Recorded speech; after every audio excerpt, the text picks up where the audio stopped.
The gunshot that shattered the morning silence wasn't what made Felicity Kendrick drop her washing basket, but rather the fact that her neighbor Isaac Keller caught it midair before her clean linens could hit the dust, despite the bullet having just grazed his left shoulder. Blood seeped through his cotton work shirt as he stood there on the property line between their modest homesteads outside Reno, Nevada, holding her basket with one hand while his other arm hung limply at his side, and all he said was, "Morning, Miss Felicity," as though this was just another Tuesday in the summer of 1882. She stared at him, her hands frozen in the air where the basket had been moments before. The sound of hoofbeats faded into the distance as whoever had taken that shot disappeared into the sage-covered hills that rolled endlessly toward the Sierra Nevada mountains. Isaac's face had gone pale, but his green eyes remained steady on hers, waiting for her to take the basket back like nothing extraordinary had just occurred. "You've been shot," she said, finding her voice at last. "Appears so," he agreed, and finally set the basket down on the ground between them. He pressed his right hand against the wound, his jaw tightening. "But your washing is safe." Felicity had lived next to Isaac Keller for 4 years, ever since she'd bought her small plot of land with the money she'd saved working as a seamstress in Virginia City. He'd been her neighbor for all that time, always polite, always helpful when a fence needed mending or when winter storms threatened to tear the roof off her little cabin. They'd shared meals occasionally, talked about the weather and crops and the price of cattle. But there had always been an invisible line between them, as clear as the property boundary marked by the creek that ran between their lands. Now he was bleeding on that line, and she couldn't seem to make herself move. "Miss Felicity," he said, his voice softer now, "I think I might need to sit down." That broke her paralysis. She rushed forward, catching him under his good arm as his knees buckled. He was a solid man, built from years of ranch work, and she struggled with his weight as she helped him toward her cabin. It was closer than his, and she wasn't about to let him bleed out while they walked the extra 100 yards. "Who shot you?" she demanded as they stumbled together across her small yard. "Didn't get a good look," he said through gritted teeth. "Could have been one of Dalton's men, could have been anyone. Dalton." The name made her stomach clench. Marcus Dalton owned most of the land around Reno, and he'd made it clear over the past year that he wanted to expand his holdings. Several small ranchers had already sold out to him, though whether they'd done so willingly was a matter of some debate. Felicity had received 2 offers herself, both of which she'd refused. Isaac had received 3. She kicked open her door and helped Isaac inside, guiding him to the chair beside her small kitchen table. Sunlight streamed through the windows, illuminating the simple but tidy space she'd made her own. Her sewing machine sat in the corner, surrounded by bolts of fabric and half-finished garments. The cabin smelled like the lavender she hung in bundles from the ceiling beams. "Take off your shirt," she ordered, already moving to pump water into her wash basin. She heard the rustle of fabric behind her and tried not to think about the fact that Isaac Keller was undressing in her kitchen. In 4 years, they'd maintained such careful propriety. She'd never been inside his cabin, and he'd only been inside hers twice before, both times to fix a broken window shutter. Now here he was, wounded and half naked, and she was about to put her hands on his bare skin. When she turned back with the basin and clean cloths, she found him sitting there in just his undershirt, the wounded arm bare. The bullet had carved a furrow across the outside of his shoulder, deep enough to bleed heavily but not deep enough to have hit anything vital. She'd seen worse wounds, though the memory of where she'd learned such things made her hands shake slightly as she began to clean the blood away. "You've done this before," Isaac observed, watching her face. "My father was a doctor," she said, not meeting his eyes. Before he died, he taught me some things. She didn't tell him that her father had died from a bullet wound not so different from this one, shot down in the street by a drunk cowboy when Felicity was 16. She didn't tell him that she'd tried to save him, her hands slick with his blood as he'd gasped out his final words. She didn't tell him that she'd left Missouri the day after they'd buried him, unable to bear staying in the town where everything reminded her of him. Isaac was quiet as she worked, cleaning the wound and then carefully stitching it closed with the same steady hands she used to sew wedding dresses and Sunday shirts. His muscles tensed under her fingers, but he didn't flinch or cry out. She could feel the heat of his skin, the strength in the shoulder she was repairing, and something about the intimacy of it made her chest tight. "Why did you catch my basket?" she asked suddenly, needing to fill the silence with something other than her own racing thoughts. He was quiet for a long moment. "Couldn't let your hard work get ruined," he said finally. "You just been shot. I noticed." She tied off the last stitch and reached for the bandages she'd torn from an old sheet. As she wrapped his shoulder, she had to lean close, her face inches from his. This close, she could see the small scar above his left eyebrow, the few threads of silver in his dark brown hair despite him being no more than 30. She could smell leather and sage and something uniquely him.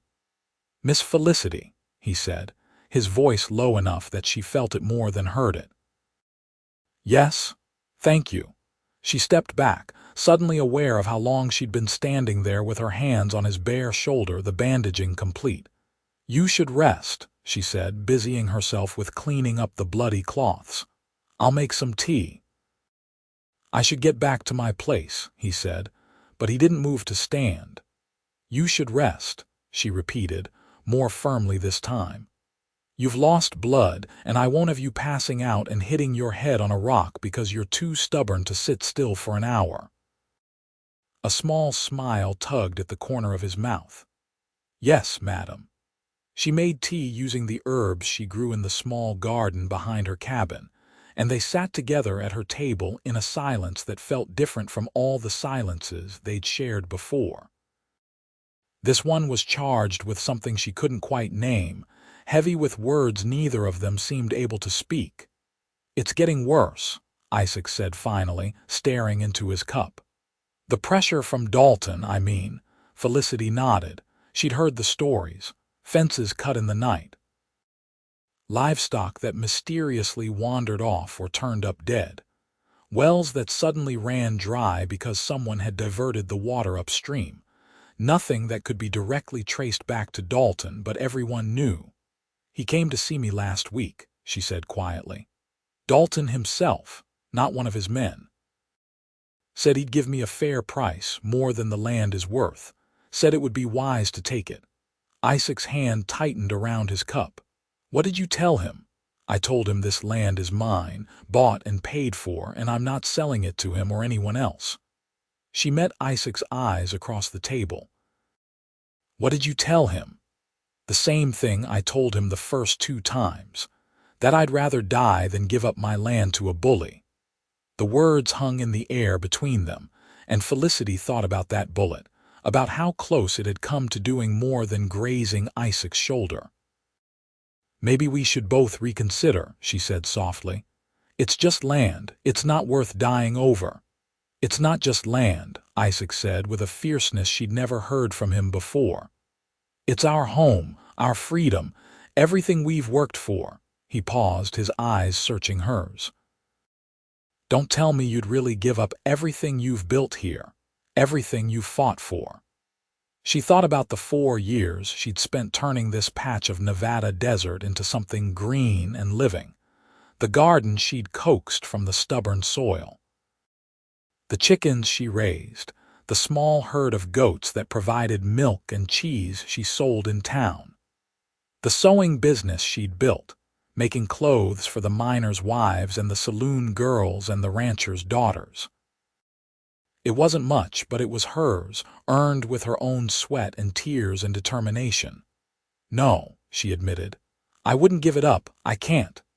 Something passed between them then, an understanding that went deeper than words. They were the same, she and Isaac Keller. Both stubborn, both fighting for something that mattered more than money or safety or common sense. "Then we stand together," Isaac said. "If Dalton wants our land, he'll have to take it from both of us." Felicity felt a flutter in her chest, something warm and dangerous. "Together," she agreed. He stayed for another hour, until some color had returned to his face, and she was satisfied he wouldn't collapse on the walk back to his cabin. She watched from her doorway as he crossed back over the property line, his steps steady despite the bandages hidden under his shirt. He turned back once, lifting his good arm in a wave, and she waved back, wondering when exactly the man next door had become something more than just a neighbor. The rest of that day felt strange and restless. She tried to focus on her sewing, working on a dress commission for the banker's wife, but her mind kept wandering.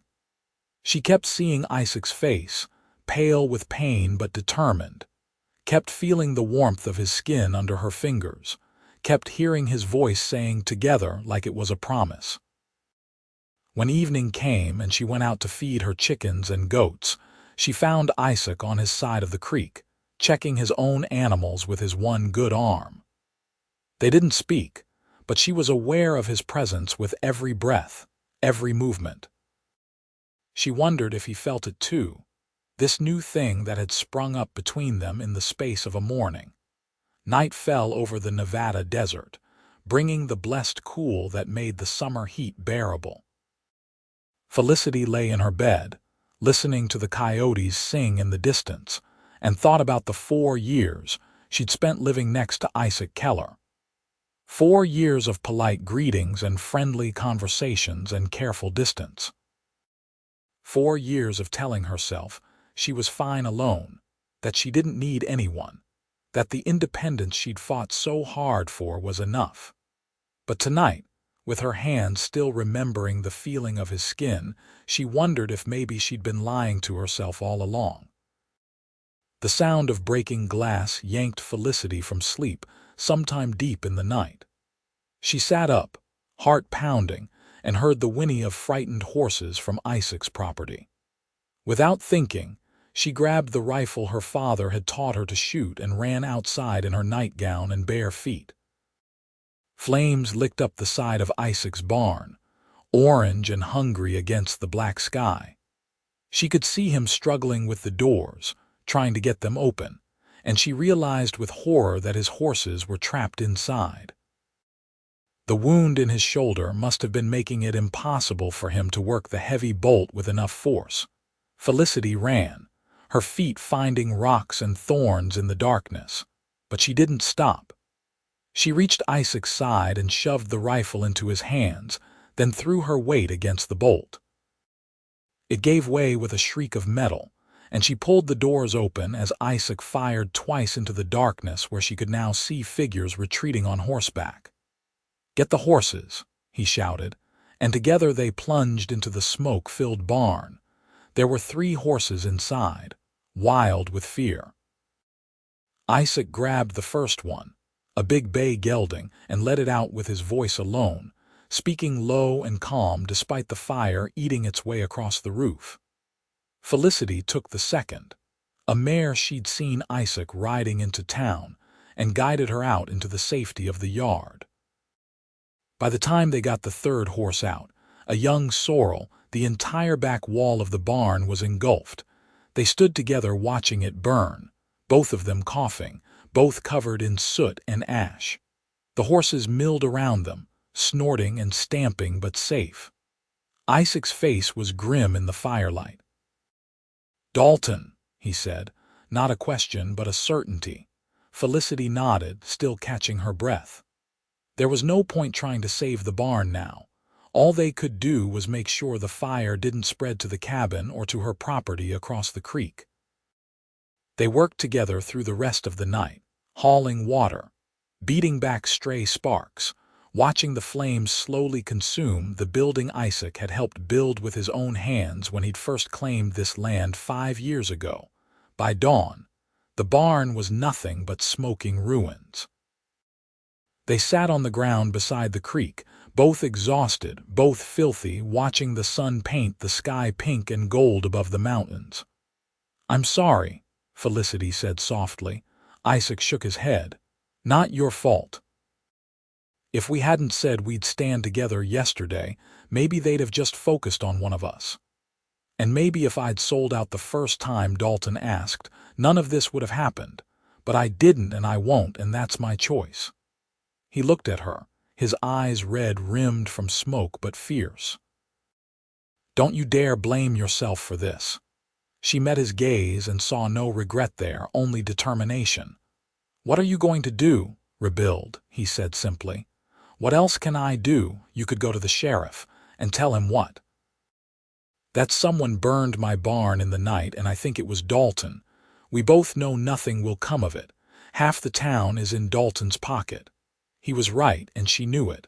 Marcus Dalton had money and influence. Isaac had neither. The law would do nothing to help them. "Then I'll help you rebuild," Felicity said. "I'm good with a hammer, and I owe you for all the times you've fixed things for me." Isaac was quiet for a moment, studying her face. "Why?" he asked softly. "Why what? Why risk yourself for me? This is my fight, not yours." Felicity thought about that question. She could say it was because they were neighbors, because it was the right thing to do, because she believed in standing against bullies like Dalton. All of those things were true. But sitting there in the dawn light, covered in ash from his burning barn, she knew there was a deeper truth she'd been avoiding. "Because," she said carefully, "in 4 years you've never been anything but kind to me. You've never asked questions about where I came from or why I'm out here alone. You've never looked at me like I'm strange for wanting to make my own way. You've never treated me as less than equal just because I'm a woman." She paused, gathering courage. "Because somewhere along the way you stopped being just a neighbor and became a friend, and I don't abandon my friends." Something shifted in Isaac's expression, something soft and warm that made her breath catch. "A friend," he repeated like he was testing the word. "Yes," she said, though even as she spoke it, she wondered if that word was big enough to contain what she was feeling.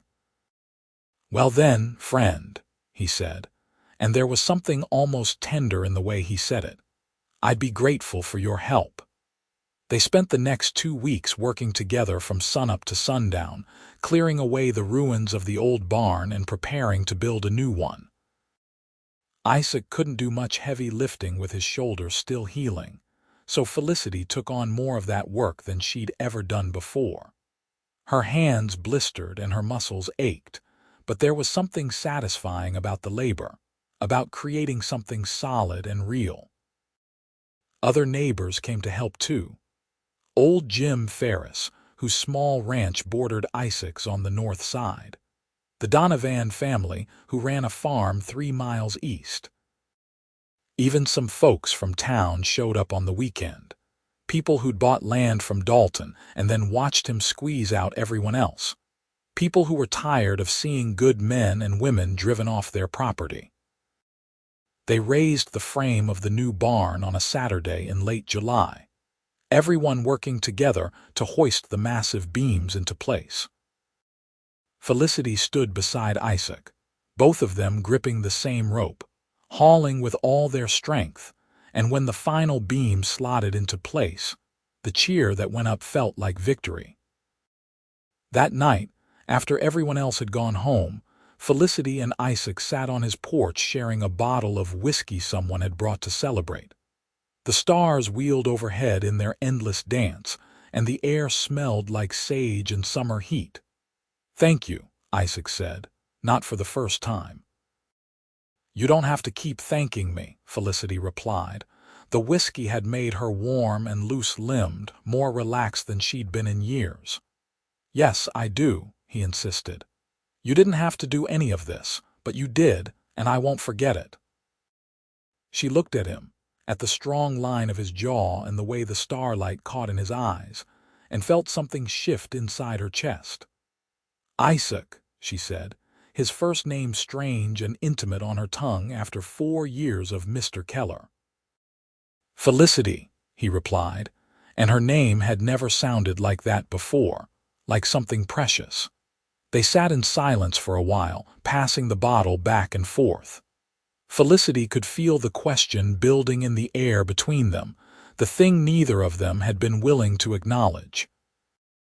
4 years they'd been neighbors, 4 years of careful distance and proper behavior. But something had changed when he'd caught her washing basket with a bullet in his shoulder. Something had shifted when she'd stitched his wound in her kitchen. Something had grown while they'd worked side by side rebuilding his barn. "Can I ask you something?" Isaac said finally. "Of course." "Why did you never marry? A woman like you, I'd have thought you'd have had plenty of offers." Felicity took a long drink from the bottle, feeling the whiskey burn down her throat. It was a fair question, one she'd been asked before. "I did have offers," she said slowly, "back in Missouri. But after my father died, I couldn't stay there. Everything reminded me of him. And when I came west, I swore I'd never give up my independence again. Marriage means giving a man control over your property, your money, your life. I wasn't willing to do that. So you've been alone all this time by choice." "Yes," she said, then hesitated. "Mostly." Isaac shifted beside her, close enough that she could feel the warmth of his body in the cooling night air. "Mostly. Sometimes," she admitted, "I wonder what I'm missing, if maybe there's a kind of partnership that doesn't mean giving up who you are. If maybe being alone isn't the same thing as being free." She felt Isaac's eyes on her face, but she kept her gaze fixed on the stars. This felt dangerous, this admission. Like opening a door she'd kept locked for years. "I think," Isaac said carefully, "that the right kind of partnership makes you more free, not less. 2 people choosing to stand together, not because they have to, but because they want to. Because they're stronger together than they could ever be alone." Felicity's heart was beating too fast. "Is that what you want? Partnership?" "I want," Isaac said, and his voice had gone low and rough, "to stop pretending that I haven't been half in love with you since the day you moved in next door." The world seemed to stop turning. Felicity's breath caught in her throat as she finally looked at him, really looked at him, and saw the truth written plainly on his face. 4 years," she whispered. 4 years and you never said anything." "You'd made it clear you wanted to be left alone," he said, "and I respected that. I thought if I could just be a good neighbor, a friend, maybe that would be enough. But then you were there in the smoke, pulling my horses from the burning barn. And you were there every day after, building beside me. And I realized that maybe I'd been a coward, keeping my distance when what I really wanted was to cross that property line and never look back." Felicity felt like she was standing on the edge of a cliff. One step forward would change everything. 4 years of careful solitude, 4 years of independence, 4 years of telling herself she didn't need anyone. And here was Isaac Keller, offering her something she'd convinced herself she didn't want, except she did want it. She wanted it so much it terrified her.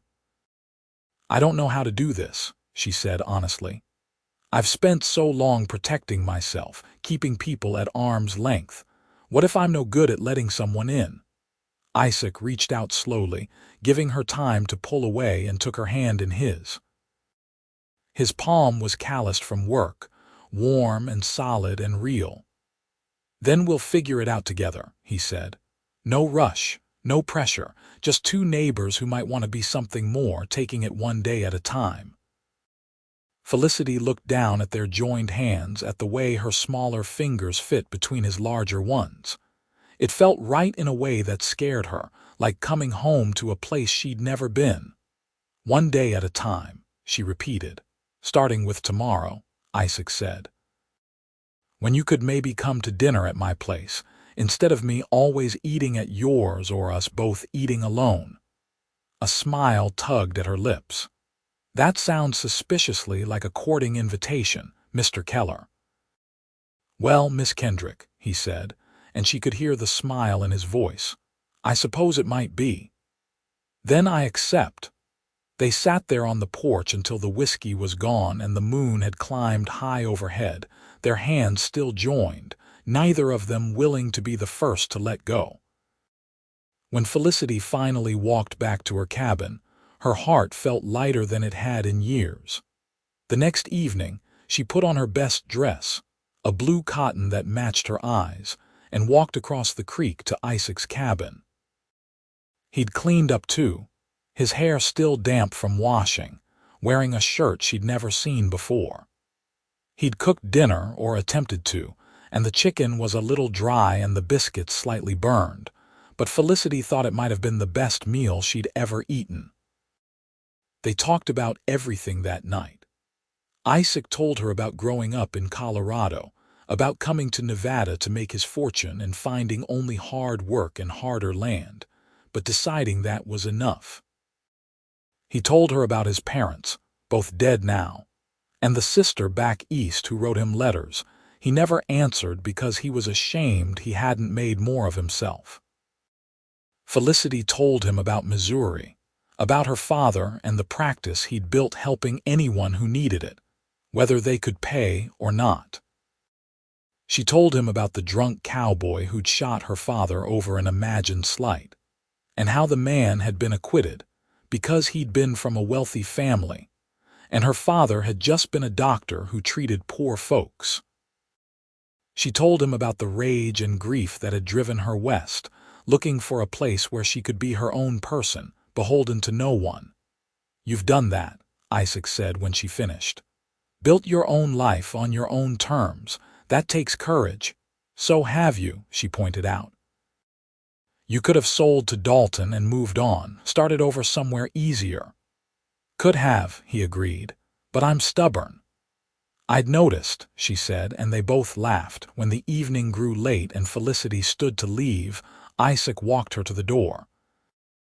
They stood there in the threshold, and the air between them felt electric with possibility. "Thank you," Felicity said softly, "for tonight, for telling me the truth on your porch, for being patient with me." "Thank you," Isaac replied, "for giving me a chance." He didn't try to kiss her, and she was grateful for that. This was still so new, so fragile. But when she walked back to her cabin, she could feel his eyes on her until she reached her door and turned to wave goodnight. The courtship that followed was unlike anything Felicity had imagined in her girlhood daydreams. There were no grand gestures or flowery poems. Instead, there was Isaac showing up at dawn to help her repair a section of fence that had come down in the night. There was Felicity bringing over fresh bread and staying to eat breakfast with him, the two of them sitting on his porch watching the sun paint the desert gold. They still maintained separate households, still kept that careful line between them, but now there was permission to cross it. Now there were evenings spent together, talking about their days or sitting in comfortable silence while Felicity sewed and Isaac whittled. Now there were moments when their hands would brush and neither of them would pull away. A month after that first dinner, Isaac had to make a trip into Reno to buy supplies. Felicity went with him, riding beside him in his wagon, and the whole town watched them pass with curious eyes. They'd both been fixtures in Reno for years, the solitary ranchers who kept to themselves, and now here they were together. At the general store, Marcus Dalton was waiting. He was a big man, tall and broad-shouldered, with silver hair and cold blue eyes. He dressed like an Easterner, in expensive suits that looked out of place in the dusty Nevada town, and he carried himself with the confidence of someone who'd never been told no and didn't plan to start hearing it now. "Keller," he said as Isaac and Felicity walked in. "And Miss Kendrick. How convenient to find you both here." "Dalton," Isaac said, his voice flat and unfriendly. "I heard about your barn," Dalton continued, as though Isaac had greeted him warmly. "Terrible shame, that fire. These old buildings, they go up so easy." "Someone set that fire," Isaac said. "And we both know who." Dalton's expression didn't change. "That's a serious accusation, Keller. I hope you have proof to back it up." "I have common sense," Isaac shot back. "You've been trying to force me off my land for 2 years. When I wouldn't sell, suddenly my barn burns down. Doesn't take a genius to see the connection." "I run a legitimate business," Dalton said smoothly. "I make fair offers for fair land. What happens after someone refuses my offer is none of my concern." His eyes slid to Felicity. "Though I notice you've been spending quite a bit of time at Keller's place lately, Miss Kendrick. I hope that doesn't mean you've decided to be foolish as well." Felicity felt her temper flare. "What I do with my time is none of your business, Mr. Dalton." "Everything in this town is my business," Dalton replied, his voice hardening. "I own half the buildings on this street. I employ half the men who live here. And I will own both of your properties before the year is out, one way or another." "That sounds like a threat," Isaac said, stepping forward. Dalton smiled, but there was no warmth in it. "Just a statement of fact. You're both struggling, barely scraping by on land that's worth a fraction of what I'm offering.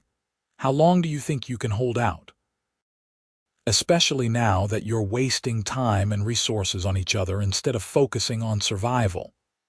"We're doing just fine," Felicity said coldly. "For now," Dalton agreed. "But winter is coming, Miss Kendrick, and I hear your roof needs repair. And Keller, that new barn of yours looks sturdy, but I wonder how sturdy it would be in a real storm. Accidents happen, especially to people who don't know when to accept help." The storekeeper, old Mr. Peterson, had been listening to this exchange with growing alarm.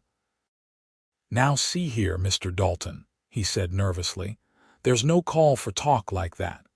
Dalton turned his cold eyes on Peterson. "Mind your business, old man, unless you want to find your rent suddenly doubled." Peterson's mouth snapped shut, his face going pale. Isaac's hands had clenched into fists at his sides. Felicity could see the rage building in him, could feel it in the tension of his body. But she also knew that if Isaac threw a punch, Dalton would use it as an excuse to bring in the law, and they'd lose everything. She put a hand on Isaac's arm, felt the muscles coiled tight beneath her touch. "Let's go," she said quietly. "Listen to your lady friend, Keller," Dalton said. "She's smarter than you are." It took everything in Isaac not to swing at Dalton's smug face. Felicity could see the war playing out behind his eyes, the desire to defend his honor versus the knowledge that violence would only play into Dalton's hands. Finally, with visible effort, Isaac unclenched his fists and nodded. They bought their supplies in tense silence while Dalton watched from across the store, then loaded the wagon and started the drive back home. Neither of them spoke until they were well outside of town, the desert stretching empty around them. "I wanted to hit him," Isaac said finally. "I know. He burned my barn. He's threatening us both, and there's nothing I can do about it because he has money and power and I have neither." Felicity understood his frustration. She felt it too, the helpless rage of being at the mercy of someone stronger. But she'd learned long ago that there were different kinds of strength. "We have each other," she said. "And we have friends. The people who came to help rebuild your barn, they all know what Dalton is. They all know what he's doing. Maybe we can't beat him alone, but together, all of us small ranchers, we might have a chance." Isaac was quiet, thinking. "You mean organize," he said slowly. "Form some kind of alliance." "Exactly. There are at least a dozen small landowners around Reno who have been targeted by Dalton. If we all agreed not to sell, to support each other, to watch out for each other, it would be a lot harder for him to pick us off one by one." "That could work," Isaac said, and she could hear the hope creeping into his voice. That might actually work. They spent the rest of the drive planning, ideas building on ideas. By the time they reached home, they had the skeleton of a plan. They would visit every small rancher and farmer in the area, talk to them about banding together. They would agree to help each other rebuild anything Dalton destroyed, to share resources and watch each other's property. They would make it clear that an attack on one was an attack on all. It was risky. It meant painting an even bigger target on their backs. But it was also the first real hope they'd had that they might actually win this fight. Over the next 2 weeks, Isaac and Felicity rode out together to visit every small landowner they knew. Some were skeptical at first, worn down by Dalton's relentless pressure and afraid of making things worse. But others jumped at the chance to finally fight back. Old Jim Ferris agreed immediately, his weathered face breaking into a grin. The Donovan family signed on. So did the widow Sarah Chen, who ran a small farm north of town. The Martinez family, who'd been in Nevada longer than anyone, brought 3 other families with them. By the end of August, they had 23 families committed to their alliance. It wasn't everyone, but it was enough. They drew up a formal agreement, stating that none of them would sell to Marcus Dalton, that they would help defend each other's property, and that they would share resources and labor to help anyone who fell on hard times. The night they finalized the agreement, gathering in the Donovan's barn with all 23 families present, felt like a celebration. There was food and drink and music, fiddles and guitars playing old songs while children danced and adults talked about the future with something like optimism. Isaac and Felicity stood together on the edge of the gathering, watching the festivities. Isaac's arm was around her waist, and she'd stopped questioning the rightness of it, the way her body fit against his like they'd been made to stand this way. "We did this," Isaac said softly. "You and me, we made this happen." "We did," Felicity agreed. She felt proud and scared and hopeful all at once. They'd drawn their line in the sand. Now they'd see if Dalton would cross it. They didn't have to wait long to find out. 3 days later, someone tried to poison the well on Sarah Chen's property. They caught the man in the act, and he ran before anyone could stop him, but not before Sarah got a good look at his face. She recognized him as one of Dalton's ranch hands. The alliance responded immediately. Within hours, a dozen men were stationed at Sarah's farm, taking shifts to guard her property. When Dalton's men came back the next night, they found themselves facing a small army of determined ranchers with rifles, and they turned back without a fight. It became a pattern. Dalton would target someone, and the alliance would respond with overwhelming numbers. He'd cut fences, and they'd be repaired within hours, with guards posted to make sure it didn't happen again. He'd try to steal livestock and find the animals too well protected. He'd attempt to intimidate someone in town, and suddenly that person would have 20 friends flanking them. After a month of this, Dalton changed tactics. Instead of attacking property, he went after livelihoods. He bought out the bank's mortgage on the Harrisons' farm and called in the note immediately, demanding full payment or foreclosure. But the alliance had planned for this too. They'd all agreed to contribute a portion of their earnings to a common fund, and they had just enough to pay off the Harrisons' debt. Dalton tried the same thing with the Sullivans, but again, the alliance came through. He bought up debts and called in favors, trying to squeeze them financially since he couldn't intimidate them physically. But every time, the alliance found a way to keep their people afloat. Through it all, Isaac and Felicity worked side by side, coordinating the alliance's efforts, riding out to check on families and organize guards and distribute funds. They became the heart of the resistance, the two people everyone else looked to for leadership and hope.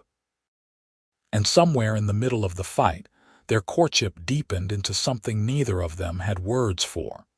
It was in the way Isaac's hand would find hers whenever they stood together. It was in the way Felicity's eyes would seek him out in any crowd, needing to know he was safe. It was in the mornings when she'd wake to find him already at her door, coffee in hand and a soft smile on his face.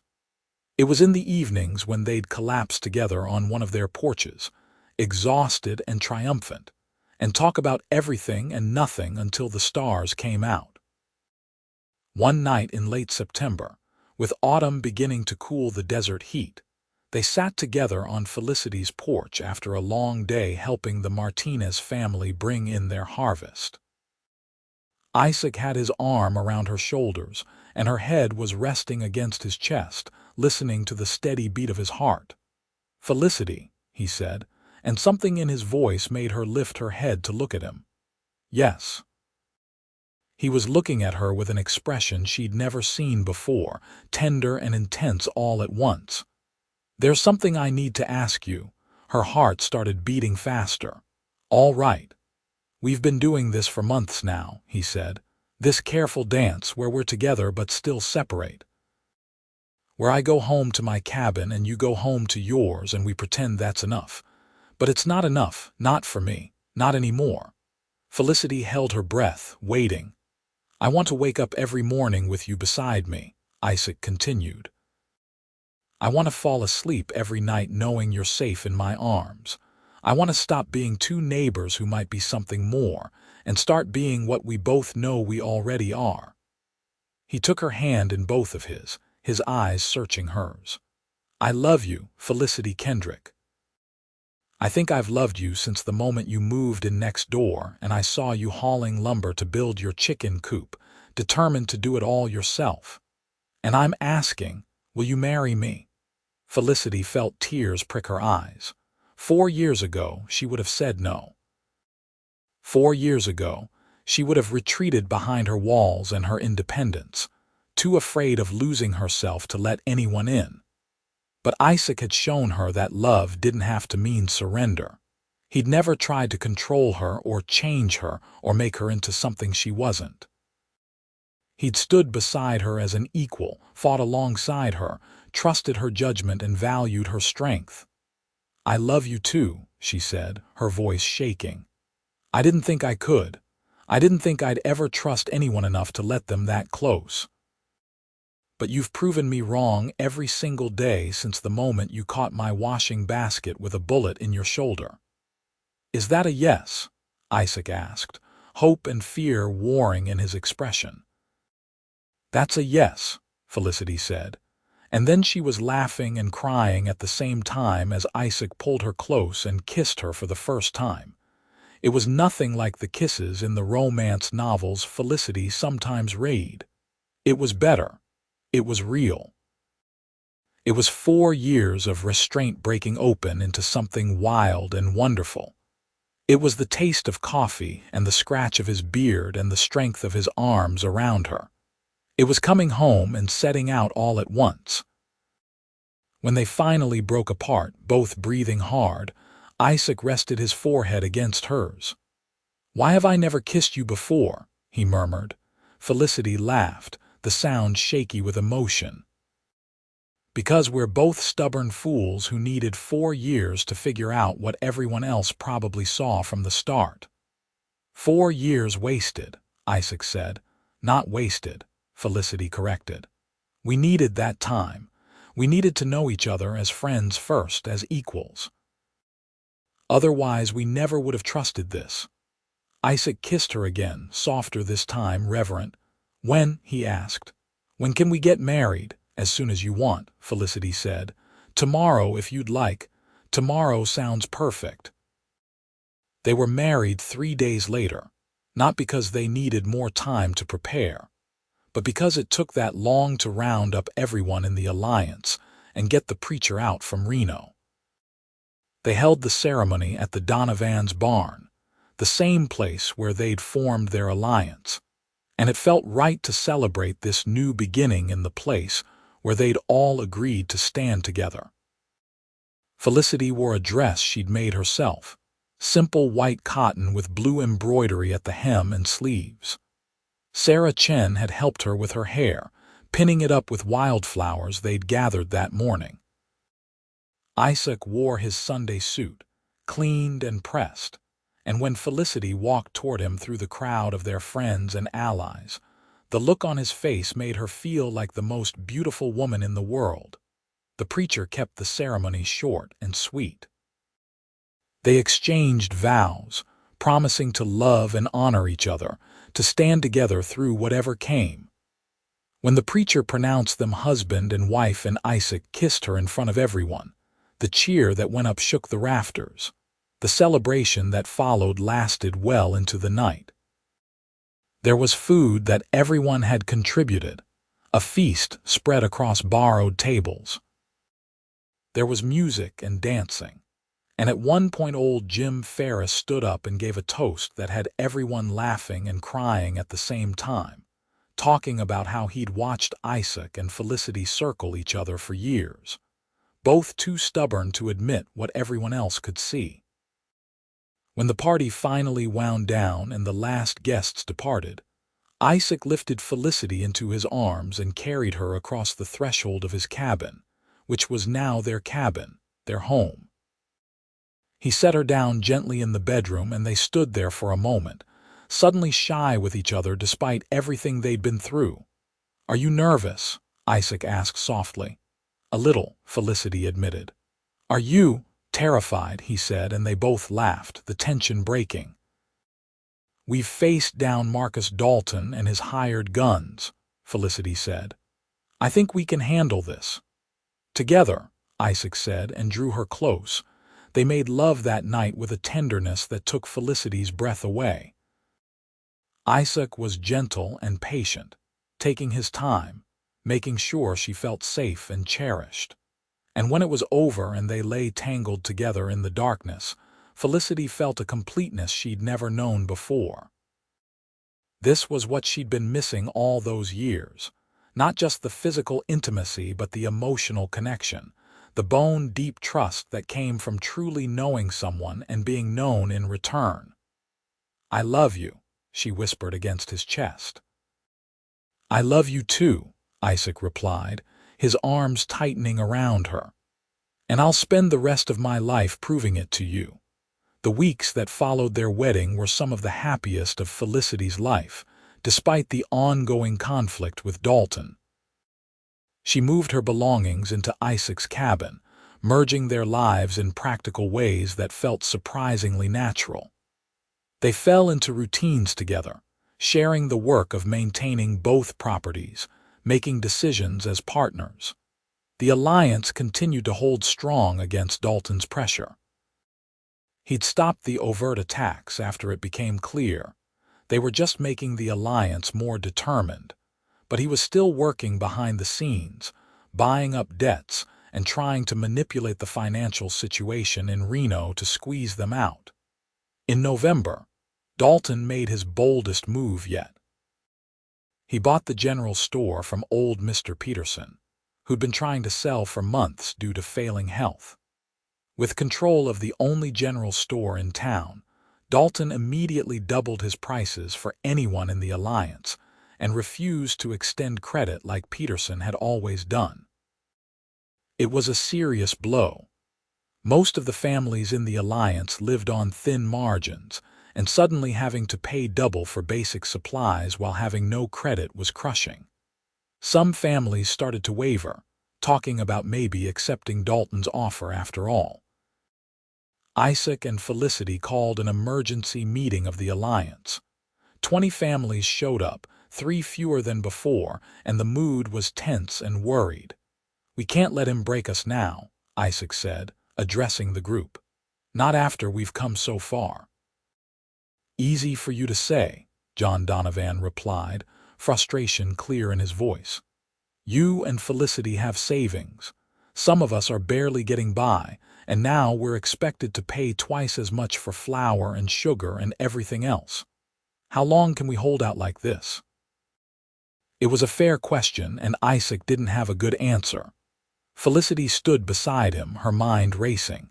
There had to be a solution, some way to get around Dalton's control of the general store.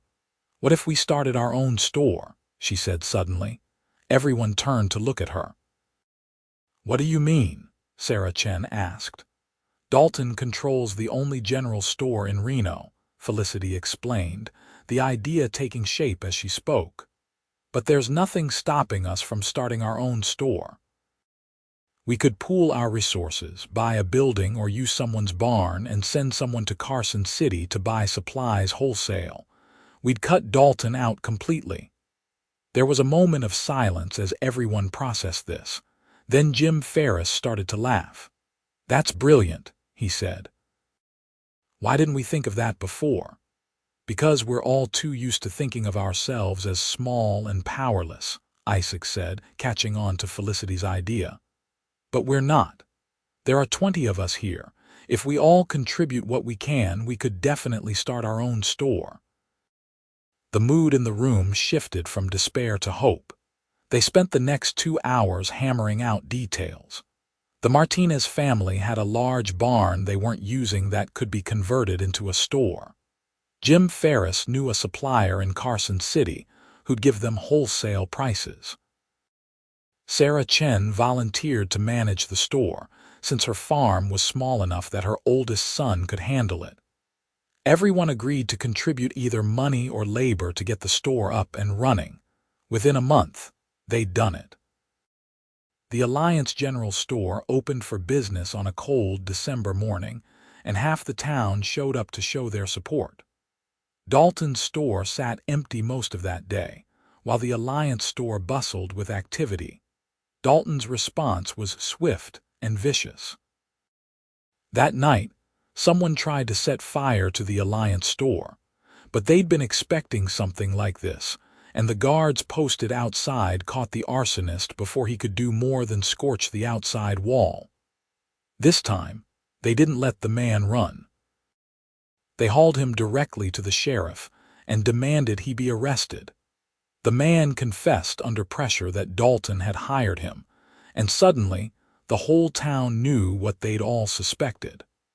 Marcus Dalton was directly responsible for the attacks on the small ranchers.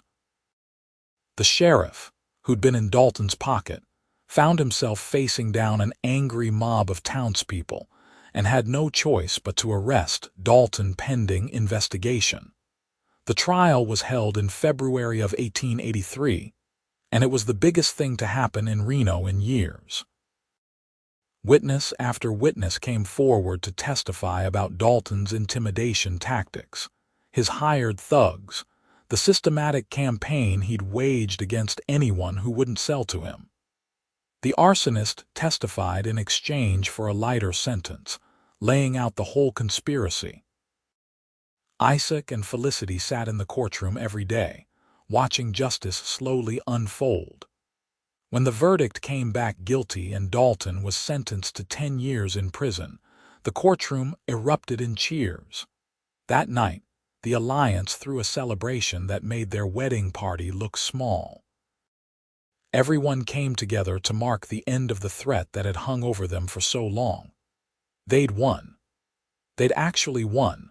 Isaac and Felicity danced together in the Martinez barn, spinning and laughing, both of them giddy with relief and triumph. When the music slowed and Isaac pulled her close, swaying gently to a fiddle's soft melody, Felicity rested her head on his shoulder and felt a peace she'd never known. "We did it," she murmured. "We did," Isaac agreed, "and we couldn't have done it alone." "You were right about that from the very start. Together we were stronger than he could ever be." "I love you," Felicity said, not for the first time that day and not for the last. "I love you too," Isaac replied, "my brilliant, beautiful, stubborn wife." They stayed at the party until late, celebrating with their friends and allies. When they finally made their way home, walking hand in hand under a sky full of stars, Felicity felt like the luckiest woman in the world. Spring came to Nevada with a riot of wildflowers, painting the desert in purple and yellow and white.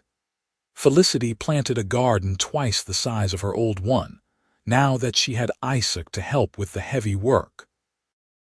Isaac rebuilt the fence line between their two properties, not because they needed it anymore, but because he wanted to do it right, the way he'd always meant to. In April, Felicity discovered she was pregnant.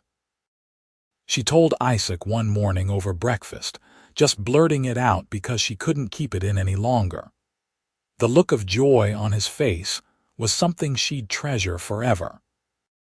He picked her up and spun her around, laughing and whooping, and when he set her down he kissed her with such tenderness that she felt tears running down her cheeks. "A baby," he kept saying, like he couldn't quite believe it. "We're going to have a baby." "In about 7 months," Felicity confirmed, still crying and laughing at the same time. They told the alliance that weekend, and the celebration that followed was only slightly smaller than the one after Dalton's conviction. Everyone was excited for them, and suddenly Felicity found herself the recipient of endless advice about pregnancy and childbirth and raising children.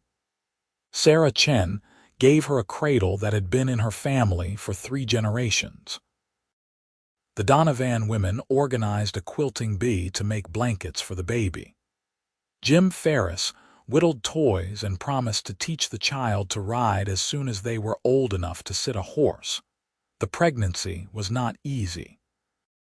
Felicity was sick most mornings for the first few months, and the Nevada heat in summer made her miserable.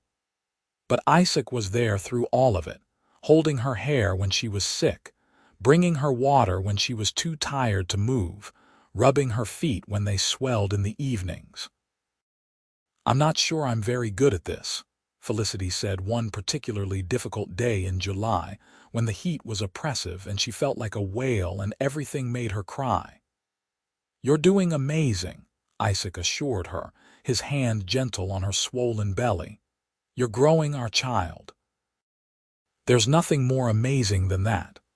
I used to be able to ride a horse and mend fences and haul lumber," she said miserably. "Now I can barely get up from a chair. And in a few months you'll do all those things again," Isaac said. "But right now, your job is to rest and let your body do what it needs to do. Let me handle the rest." She knew he was right, but it was hard. She'd spent so many years being independent, doing everything herself, that learning to accept help felt like surrender. But Isaac never made her feel weak or helpless. He just quietly took over the tasks she could no longer manage, and made sure she knew she was still essential, still his partner in all things. Their daughter was born on a crisp November evening, with Sarah Chen serving as midwife and Isaac holding Felicity's hand through every contraction and every push. When the baby finally arrived, squalling and red-faced and perfect, Felicity held her daughter for the first time and felt her heart expand in ways she hadn't known were possible. "She's beautiful," Isaac said, his voice thick with emotion. "You're both beautiful." They named her Lily, after Felicity's mother who died when Felicity was young. Lily Kendrick, they decided, because Felicity had never changed her name when they married, and they wanted their daughter to carry both their names forward. The first year of Lily's life passed in a blur of sleepless nights and tiny milestones. First smile, first laugh, first time rolling over. Isaac was a devoted father, getting up in the night to change diapers and walking the floor with Lily when she wouldn't sleep. Felicity watched him with their daughter and fell in love with him all over again. The alliance continued to thrive without Dalton's interference. The store expanded, adding more goods and becoming a real competitor to the larger establishments in Carson City. Several families who'd left returned, buying back their land from the creditors Dalton had sold it to.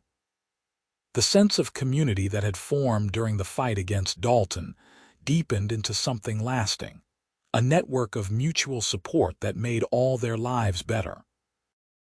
On their second wedding anniversary, Isaac surprised Felicity with a gift. "Close your eyes," he said, leading her out to the porch. "What are you up to?" she asked, but she closed her eyes obediently. She heard the rustle of paper, and then Isaac said, "Okay, open them." Felicity opened her eyes and found herself looking at a drawing. It took her a moment to realize what she was seeing: a house, larger than their cabin, with a wide porch and multiple rooms and windows that would let in lots of light. It was beautifully detailed, clearly the product of hours of work. "I want to build this for us," Isaac said. "A proper house, with a room for Lily and space for more children if we're blessed with them. A big kitchen for you and a study where you can do your sewing. I've been saving money, and with help from the Alliance, I think we could have it done by next spring." Felicity stared at the drawing, at this tangible proof of the future Isaac was planning for them, and felt her eyes well up with tears. "It's perfect," she said. "You hate it," Isaac said, misreading her tears. "I love it," she corrected. "I love you, I love our life. I love that you think about our future and plan for it and want to build something lasting." She turned to face him, the drawing clutched in her hands. "5 years ago I was alone and convinced that's how I wanted to stay. And now I have you and Lily and a family I chose and a community I helped build. You gave me all of this." "We gave each other all of this," Isaac corrected gently. "I was just as alone, just as convinced I didn't need anyone. And then you moved in next door and turned my whole world upside down." They kissed on the porch as the sun set over the mountains, their daughter sleeping peacefully inside, their future spread out before them full of possibility. The house was completed in May of 1885, and they held a party to celebrate, inviting everyone who'd helped with the construction. It was beautiful, with real glass windows and wooden floors and a stone fireplace that would keep them warm through Nevada's cold winters. They'd built it right on the property line between their original 2 parcels, symbolically uniting what had been separate for so long. That summer, Felicity discovered she was pregnant again. This time, the pregnancy was easier, perhaps because she knew what to expect, perhaps because she wasn't fighting against accepting help. Their son was born in February of 1886, a fat, happy baby they named Daniel after Isaac's father. Life settled into a comfortable rhythm. The children grew, learning to walk and talk and help with simple chores around the ranch. Isaac expanded their operations, adding more cattle and horses. Felicity's sewing business thrived, especially after she started making custom boots using techniques her father had taught her. The Alliance continued to be a central part of their lives, meeting monthly to discuss community concerns and celebrate each other's successes. On a warm evening in June of 1888, 6 years after their wedding, Isaac and Felicity sat on the porch of their house watching their children play in the yard. Lily was 4 now, teaching 2-year-old Daniel how to feed the chickens. The sun was setting in a blaze of orange and gold, and the air smelled like the roses Felicity had planted along the porch rail. "You ever think about how different things could have been?" Felicity asked, her hand finding Isaac's. "What do you mean?" "If you hadn't caught my washing basket that day," she said. "If someone hadn't shot you and I hadn't had to stitch you up, if Dalton hadn't pushed us into forming the Alliance, would we still have ended up here?"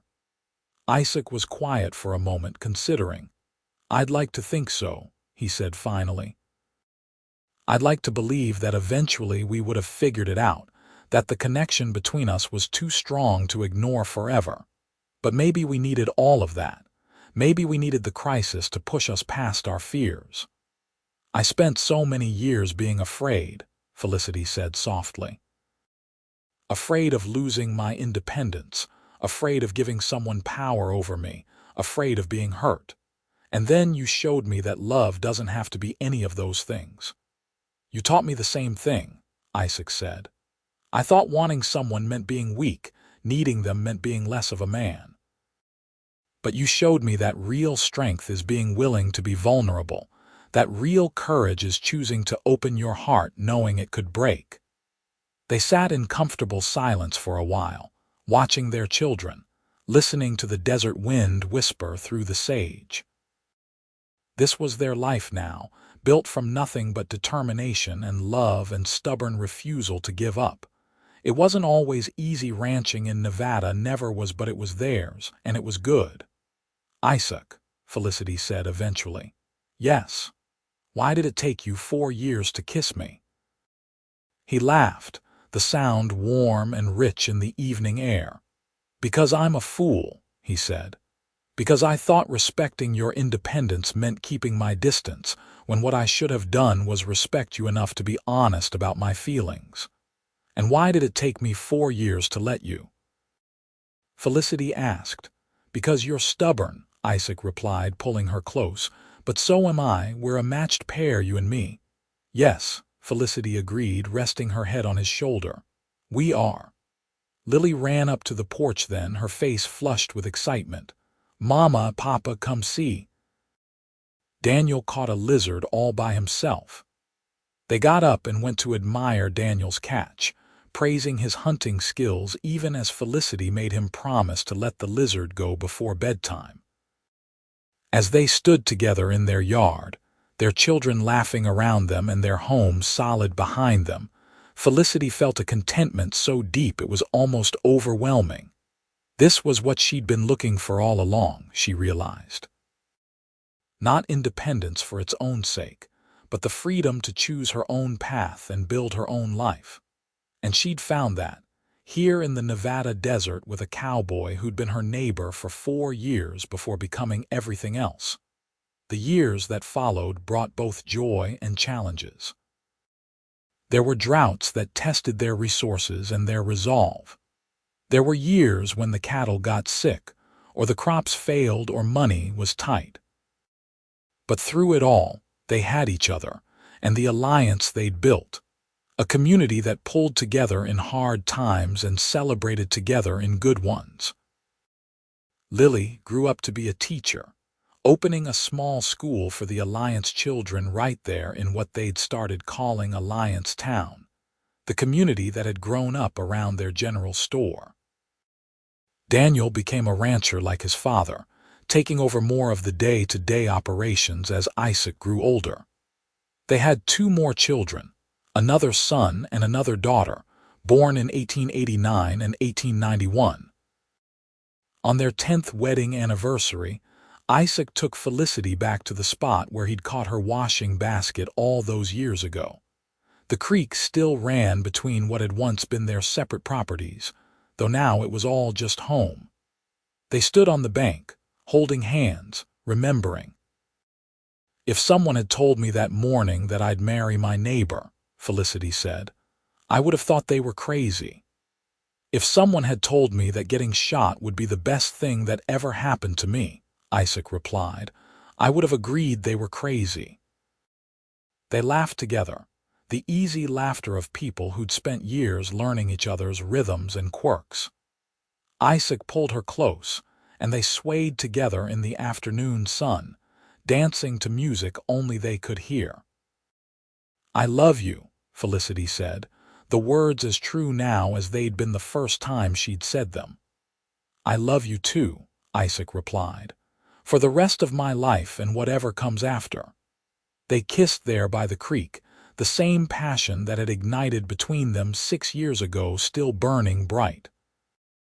When they finally pulled apart, both smiling, Felicity looked at the man who'd been her neighbor, her friend, her partner, her husband, her love, and knew that she'd found exactly what she'd been searching for when she'd come west all those years ago. Not just independence, but belonging. Not just freedom, but home. Not just survival, but a life worth living, built on love and trust and the courage to open her heart. In the spring of 1893, Isaac fell ill. It started as a cough that wouldn't go away, and by summer he was weak and fevered. Felicity nursed him with all the skill her father had taught her and all the love in her heart. But she could see him getting worse and felt helpless to stop it. The doctor from Reno came and went, shaking his head and talking about pneumonia and weak lungs. The Alliance rallied around them, bringing food and helping with the ranch work, and watching the children so Felicity could focus on Isaac. But even with all that support, there were long nights when Felicity sat beside Isaac's bed, holding his hand and praying to a God she wasn't sure believed in her anymore. In August, the fever finally broke. Isaac woke one morning clear-eyed and hungry, and Felicity cried with relief as she fed him soup and told him how scared she'd been. He recovered slowly, taking months to regain his strength, but he did recover. By the time winter came, he was back to doing light work around the ranch, and by spring he was almost back to his old self. "You're not getting rid of me that easily," he told Felicity one evening as they sat together watching yet another sunset paint the sky. "I never want to get rid of you at all," she replied. "You scared me, Isaac Keller. Don't do that again." "I'll do my best," he promised and kissed her forehead. The years continued to pass, marked by the usual milestones of life. Children grew up and got married and had children of their own. The ranch prospered some years and struggled others, but they always made it through. The Alliance remained strong, evolving from a defensive pact into a genuine community, a place where people looked out for each other not out of necessity but out of love. On their 20th wedding anniversary, in 1903, their children threw them a surprise party. All 4 of their kids were there with their spouses and children, along with what felt like half of Nevada. Old Jim Ferris gave another toast, this one about enduring love and partnership, and how rare it was to see 2 people who genuinely made each other better. Isaac and Felicity danced together that night, moving to music played by the Martinez grandchildren, now grown into fine musicians. They were older now, both in their 50s, with gray in their hair and lines on their faces earned through years of hard work and laughter.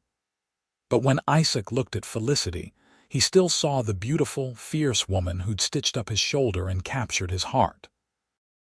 And when Felicity looked at Isaac, she still saw the kind, stubborn cowboy who'd caught her washing basket and changed her life.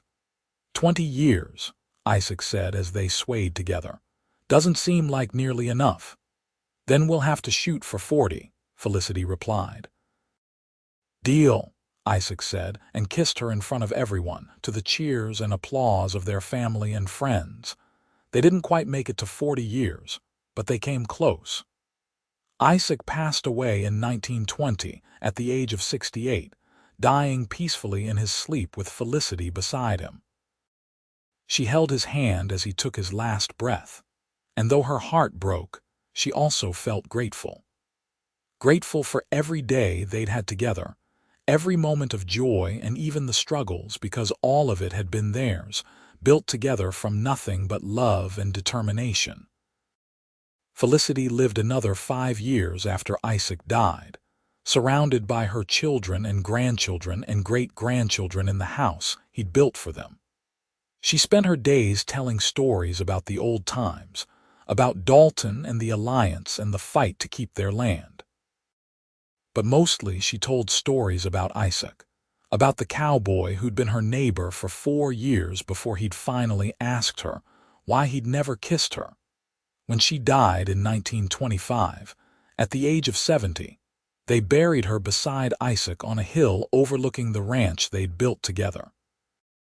Their graves looked out over land that stretched to the mountains, land that had been wild and empty when they'd claimed it, and was now dotted with houses and gardens and life. The Alliance they'd formed had grown into a town, with schools and churches and businesses, all of it built on the foundation they'd laid decades before. At Felicity's funeral, her oldest grandchild stood up to speak. "My grandmother told me once," she said, That love isn't about losing yourself in someone else. It's about finding someone who helps you become more fully yourself. That's what my grandfather did for her, and what she did for him. They weren't perfect people, but they were perfect for each other. And the life they built together, the community they created, the love they shared, that's their legacy, and it will endure long after we're all gone. And it did endure. The town that grew from their alliance, officially named Kendrick's, stand in honor of the couple who'd started it all, thrived for generations. Their descendants spread across Nevada and beyond, carrying with them the story of two stubborn neighbors who'd fought against injustice and found love in the process. The house Isaac built still stands today, preserved as a historical site, a testament to what two people can accomplish when they choose to face the world together. Visitors walk through the rooms where Isaac and Felicity raised their children, stand on the porch where they watched countless sunsets, and marvel at the life they created from scratch in the harsh Nevada desert. But the real legacy isn't the house or the town or even the alliance. It's the story itself, the reminder that love can bloom in unexpected places, that courage comes in many forms, and that sometimes the person you need most has been right next door all along, waiting for both of you to be brave enough to cross that invisible line and reach for something more. Isaac and Felicity Keller lived and loved and built something lasting, not because they were extraordinary people, but because they chose each other every day, through good times and bad, through drought and prosperity, through fear and hope. They were neighbors who became friends, who became lovers, who became partners, who became family. And their story became the foundation on which generations built their own lives and loves. In the end, that's all any of us can hope for: to love and be loved, to build something good, to leave the world a little better than we found it. Isaac and Felicity did all that and more, and their story lives on, a testament to the enduring power of love, courage, and the simple choice to stand together against whatever comes. And on quiet nights in Kendrick's stand, when the wind whispers through the sage and the stars wheel overhead in their eternal dance, some people swear you can still see them, two figures standing on a porch, holding hands and watching the sunset, together still and always, in a love that not even death could end.